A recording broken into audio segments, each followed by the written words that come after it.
Okay, we're back. We're talking through chapter 3. I've not done a whole lot of I haven't done any recording myself because there was so much other that I wanted you to see this time.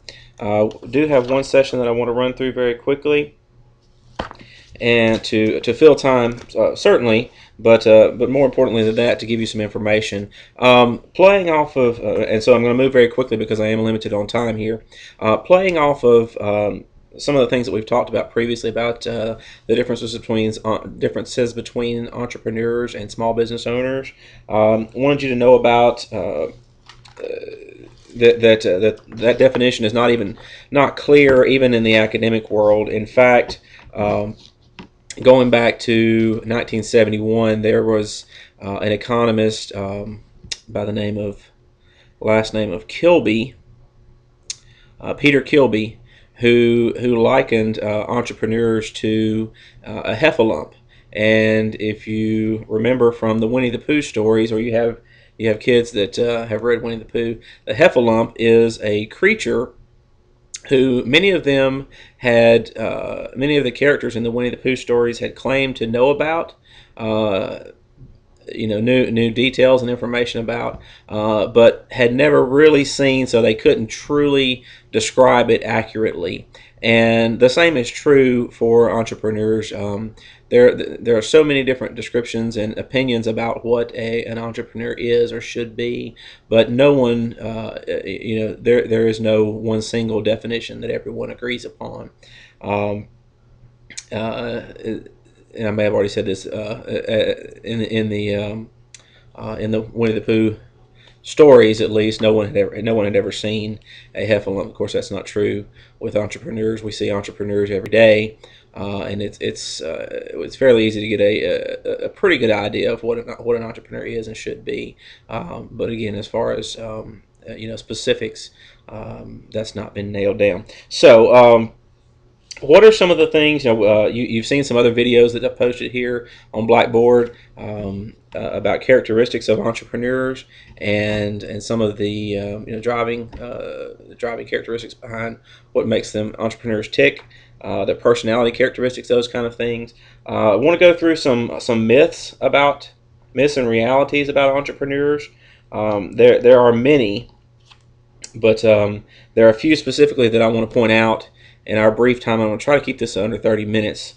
One of the biggest ones is that entrepreneurs are gamblers or risk takers.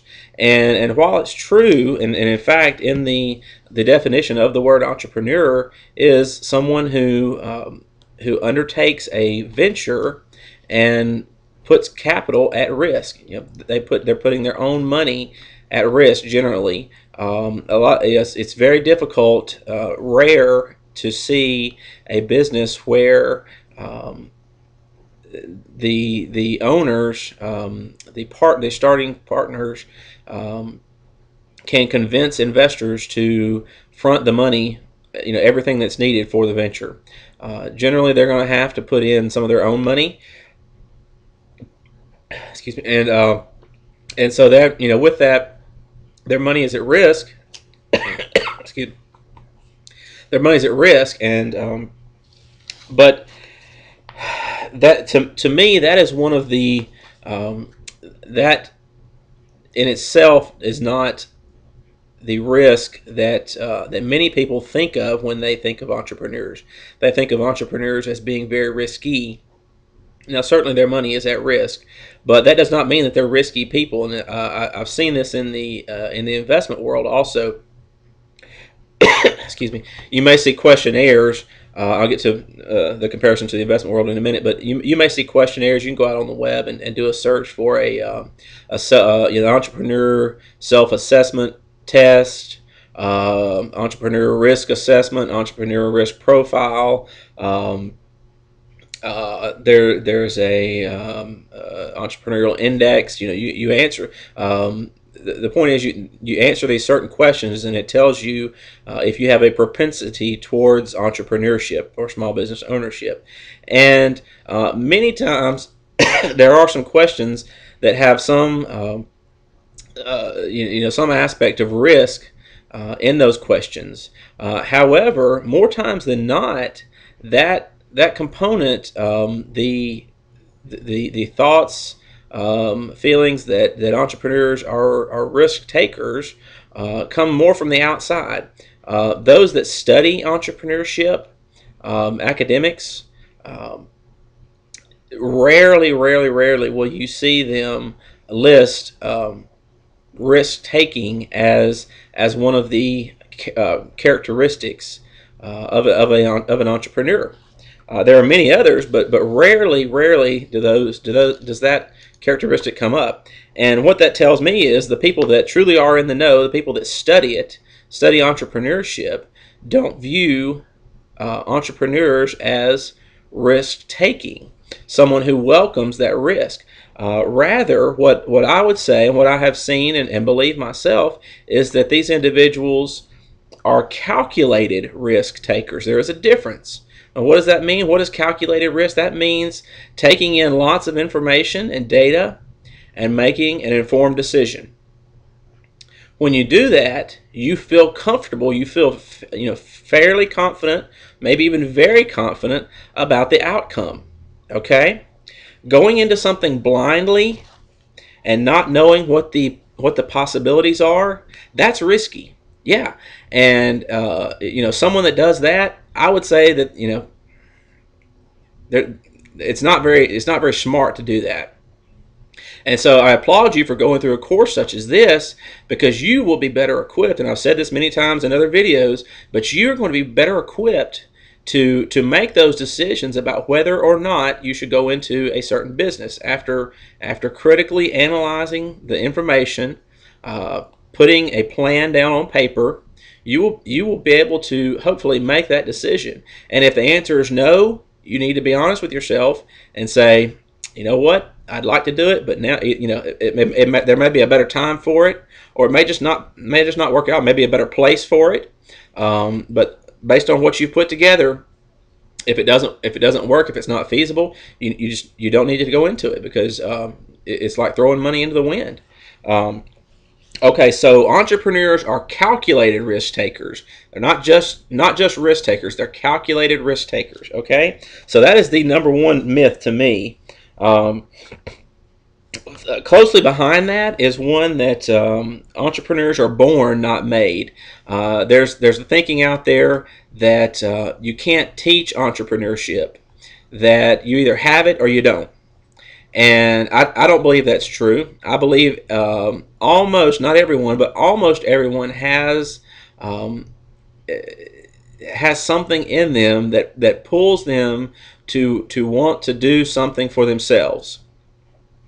That doesn't necessarily mean that everyone is cut out to starting their own business, but what it does mean is that when that desire is there, if you can equip that individual to be better prepared through education, through knowledge, then their likelihood of success is greater. And we've seen that, in I think it was chapter 1, we had statistics on the success rate of individuals who have gone through a course in entrepreneurship or something related, small business related. And the success of their businesses was much higher than the general population, and even higher than some sources that are highly touted for providing good advice. Excuse me. And so I believe that entrepreneurs can be taught. They're not just born. Okay. Let's see. Look at some of the others here. There are about 20 or so. I don't know that I have time to go through all of them. Entrepreneurs want the whole show to themselves. That's not always true. Now, certainly in some cases that is the case. I've seen, oh my goodness, and these are the wrong reasons, but I've seen a number of individuals who have been in either partnerships or working for someone else, and they just it wasn't obvious at first, and maybe it wasn't even obvious to them.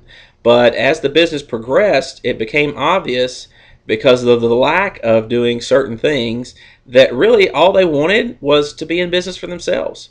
And that's fine. That in and of itself is fine. I wasn't clear and didn't go far enough with that. What I mean is, some people just like the idea of being in business. They like being thought of as being a business owner by their friends, by people in their community that they don't know, um, by their family, and it's important to them for some reason to be thought of as a business owner. Even though people who will put the title CEO on their business card. Well, if you're a one person shop, or you've got 2, 3, 4, 5 employees, you're not really a CEO. CEO is a term, Chief Executive Officer is a term that's really reserved for large corporations where there is a hierarchy of organization.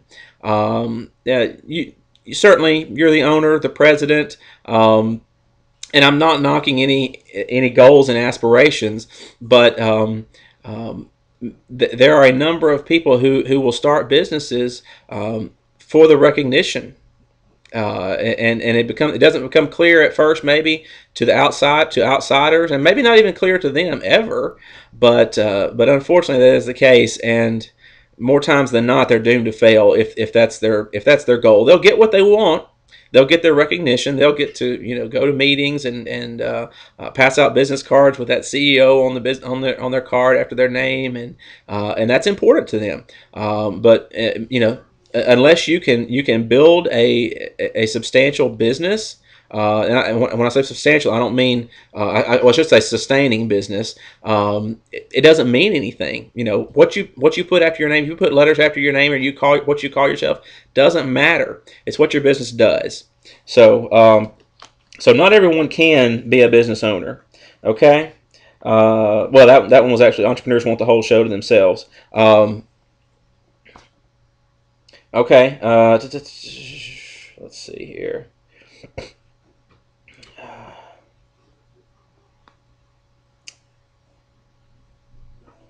Uh,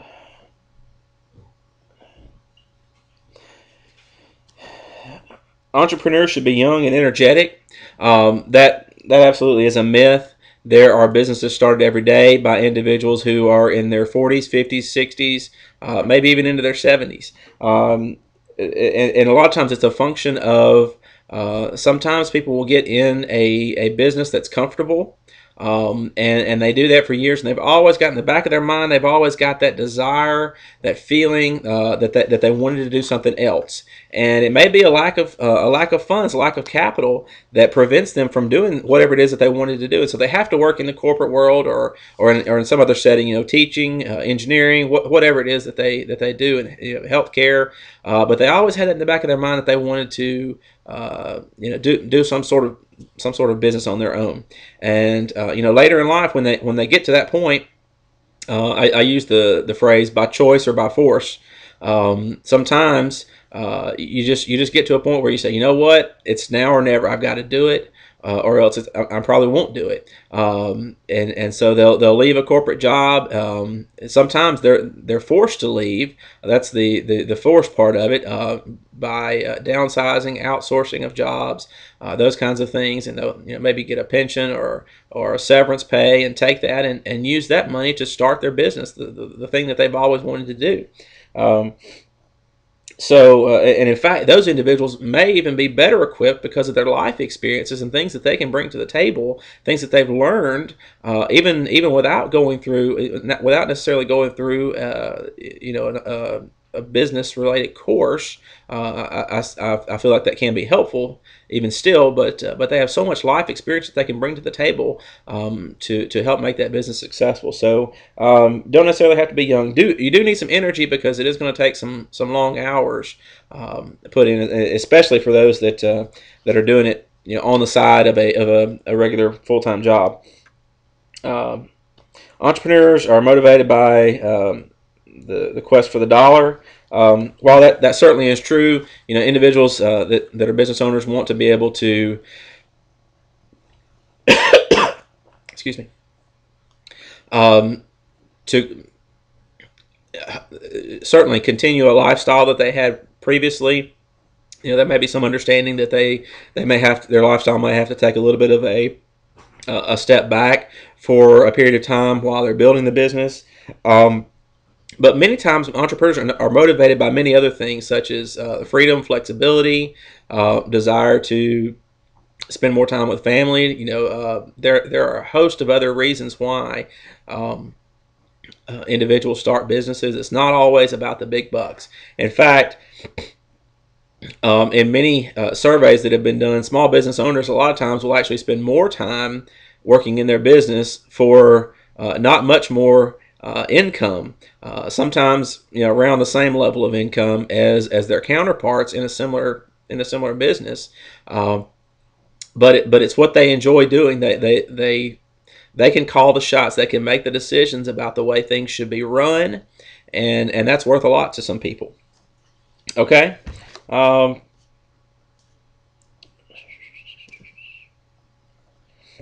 any entrepreneur with a good idea can raise venture capital money or investment money or money from outside investors. And that's not always true. You may have a really good idea, but investors who are looking to put their money into small businesses, there's two things that they're looking for. Number one, it's almost a sure thing that they want something that is, now granted they're willing to take risk, and they understand that businesses fail despite all of the due diligence and time that's put into researching it. But they want some. They're not just going to put money into something just because it sounds good. They want to see that the management team has really knows what they're talking about. Also, generally they're looking for investments in certain types of business, certain industries, and so if you're opening up a bakery or something, it may be great, and your town may need one, but the chances of that. Well, let me back up. Let me pause there for a second. Certain some high level of certainty of the return. The second component that they're looking for is very high return, generally in the neighborhood of 20+% annual rate of return on their investment. A lot of businesses can't do that. Tech businesses, some healthcare products businesses can do that, and other businesses that have established themselves and are looking for maybe a third, fourth, fifth round of funding. They've got an established client base. They just need to expand, whatnot. Those kinds of investments can return the level of return that the investment individuals are looking for. Outside of that, I mentioned I gave the example of a bakery. Generally, that's going to be a very high overhead, relatively low return type of investment. That most venture capitalists and individuals that are investing are probably going to shy away from. You may get someone that is local in nature. Someone that's local to your community that just wants to see businesses start up, do well. You may get them interested in buying into your business, just because they want to see new businesses in their community, or maybe they have a tie to you in some way. And that's called angel investment. We'll get into angel investment as well as venture capital when we get into the finance section here in a couple of weeks. But not every business is fit for receiving venture capital money. Okay. All right. Let's see here. If you have enough venture capital money, you can't miss. Well, that's not true. Whether you want to say it's venture capital money or money that was received from a bank, we see that all the time. We had a huge case here recently where a solar panel manufacturing company received huge guarantees from the government, lots and lots of money that they received. I think something along the order of $500 million, and they're bankrupt now. And so, large infusions of cash does not necessarily guarantee success. So that certainly is a myth. Entrepreneurs are lone wolves and can't work with others. That's not, sometimes that is the case. A lot of times individuals will leave, the corporate world and start off on their own because they just feel like they're the only ones that's got it right, and and everyone else doesn't know what they're doing, and that's understandable. However, most individuals realize that they don't have all the expertise that's needed to be successful, and they are willing to share. Certainly, those that if you really believe in what you're doing, you don't mind sharing in the success because you know that someone else has what they contribute will add value and will actually help you get to where you want to go. Without that person, you likely won't get to that level of success that you're dreaming of, or hopefully have documented in a business plan type format. So without those key components, you won't ever get there. So you can do it alone. You can try and struggle and for years, and you may get there, but the more likely scenario is that you won't. And true entrepreneurs understand that. They recognize that they have where they need assistance. They recognize where their strengths are and where their weaknesses are, where they need help. So that certainly is a myth. Okay, all right. Let me flip into our book here now and see. Just do a quick run through. Make sure that there's nothing that I've missed. It's not a requirement, but certainly, as I mentioned earlier at the first part of this video, there are a number of entrepreneurial assessments out there on the web. You can go and find any number of them, and if you feel like you want to go through one of those, certainly I would encourage you to do so. Keep in mind, it's not a be-all, end-all. There are dozens of them. Everybody's got their own views on what makes an entrepreneur, and answering one question slightly differently may change the results entirely. And so I wouldn't take those as hard and fast rules unless you're just way down on the below the level where they this baseline level that they say where you have entrepreneurial attributes. Okay. Let's see here. And on page 60, Skill Module 3.1, there's a self-assessment there. Make sure that you are familiar with all of the terms in the chapter, the key terms, and understand the different types of entrepreneurs. I'll tell you another phrase on page 64. Another word for a habitual entrepreneur is serial entrepreneur. Serial meaning someone who does the same thing over and over again. Similar to habitual entrepreneur. They can't stop. It's in their blood. It's a feeling. They get a rush from helping take a company public. Where it's listed on the stock market, or they just have to get that rush from coming in and taking over a failed business and turning it around. Growth entrepreneurs are a little bit different. The textbook says that they are lifetime owners, and the example there of Bill Gates, even though he's essentially stepped away from Microsoft now, he's so invested in that company. He has so much stock still. Much of his wealth and net worth is tied up in Microsoft. Even though he's not there day to day, he has some say in what goes on at Microsoft still. Okay, and just understand the other definitions of entrepreneurs as well, the different types of entrepreneurs. Family business, and we'll talk a little bit more in a chapter. I don't remember if it was 17 or what it was. There's another chapter a little bit later on. Talk a little bit more about family business. Family business can be dangerous, and I was hoping to add another video. Just didn't have the space and time for it here. But I'm not trying to scare anyone into bringing family members in, but you do have to take extra care whenever you bring family members in. I've worked in family business before, and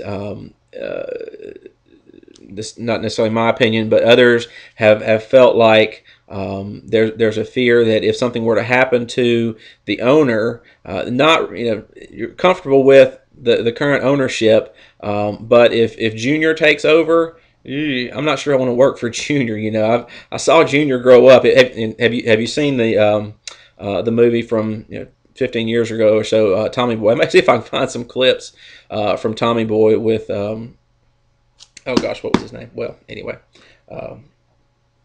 Chris Farley, uh, and him taking over the family business.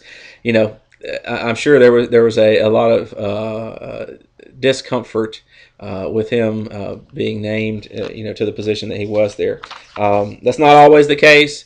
Many times, family businesses will spend many, many years training those individuals properly, and they do have a very in-depth understanding of the business, and so it's not just a job that they come in at 10:30 and leave at 3 o'clock, and they get paid more than anybody that's there for 12 hours a day. But in a lot of cases that, unfortunately, that does happen. But the good businesses recognize that they can't do that and be successful.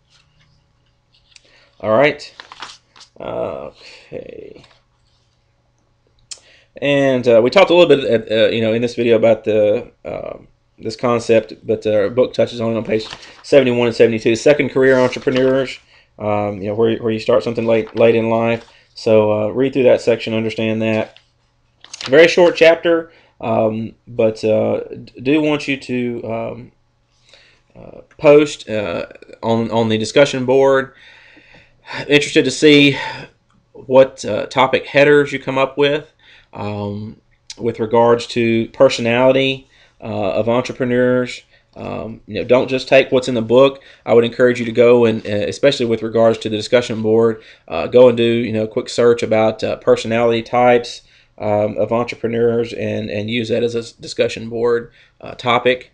And so I think with that we will end this video. Okay.